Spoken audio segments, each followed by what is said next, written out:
ಕಟ್ಟಡ ಕಾರ್ಮಿಕರ ಅರ್ಜಿಗಳ ತಿರಸ್ಕಾರಕ್ಕೆ ಆಕ್ರೋಶ. ಸೇವಾ ಕೇಂದ್ರ ಯೋಜನೆ ರದ್ದುಪಡಿಸುವಂತೆ ಕಾರ್ಮಿಕ ಸಂಘಟನೆಗಳ ಒತ್ತಾಯ. ನಗರದ ಚೈತನ್ಯ ಕಾಲೋನಿಯಲ್ಲಿರುವ ಶ್ರೀ ಮಹಾದೇವ ವಿದ್ಯಾಸಂಸ್ಥೆಯ ವಾಚನಾಲಯ ಸಭಾಭವನದಲ್ಲಿ ಧಾರವಾಡ ವಿಭಾಗದ ಹುಬ್ಬಳ್ಳಿ ಸಹಾಯಕ ಕಾರ್ಮಿಕ ಆಯುಕ್ತರ ಅಧ್ಯಕ್ಷತೆಯಲ್ಲಿ ಕಟ್ಟಡ ಕಾರ್ಮಿಕರ ಸಂಘಟನೆಗಳ ಮಹತ್ವದ ಸಭೆ ನಡೆಯಿತು.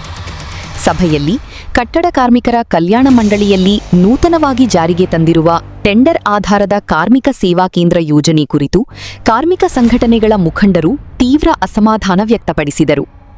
ಕಾರ್ಮಿಕ ಸೇವಾ ಕೇಂದ್ರದ ಮೂಲಕ ಕಟ್ಟಡ ಕಾರ್ಮಿಕರು ಸಲ್ಲಿಸುತ್ತಿರುವ ಹಲವು ಅರ್ಜಿಗಳನ್ನು ಸೂಕ್ತ ಕಾರಣ ನೀಡದೆ ತಿರಸ್ಕರಿಸಲಾಗುತ್ತಿದೆ ಎಂಬ ಆರೋಪವನ್ನು ಸಂಘಟನೆಗಳ ಮುಖಂಡರು ಮಾಡಿದರು.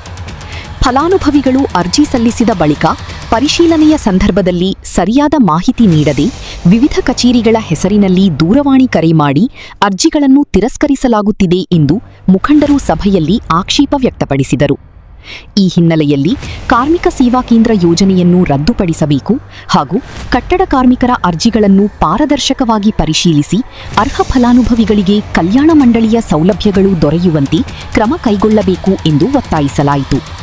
ಈ ಕುರಿತು ಧಾರವಾಡ ಜಿಲ್ಲೆಯ ನವಲಗುಂದ, ಅಣ್ಣಿಗೇರಿ, ಕುಂದಗೋಳ, ಹುಬ್ಬಳ್ಳಿ, ಧಾರವಾಡ, ಕಲಘಟಗಿ ಹಾಗೂ ಅಳ್ನಾವರ ಭಾಗಗಳ ವಿವಿಧ ನೋಂದಾಯಿತ ಕಟ್ಟಡ ಕಾರ್ಮಿಕರ ಸಂಘಗಳ ಅಧ್ಯಕ್ಷರು ಮತ್ತು ಕಾರ್ಯದರ್ಶಿಗಳು ಒಗ್ಗೂಡಿ ಹುಬ್ಬಳ್ಳಿ ಸಹಾಯಕ ಕಾರ್ಮಿಕ ಆಯುಕ್ತರ ಮೂಲಕ ಕಾರ್ಮಿಕ ಕಲ್ಯಾಣ ಮಂಡಳಿಯ ಕಾರ್ಯನಿರ್ವಹಣಾಧಿಕಾರಿಗಳಿಗೆ ಸಿಇಒಗೆ ಮನವಿ ಸಲ್ಲಿಸಿದರು.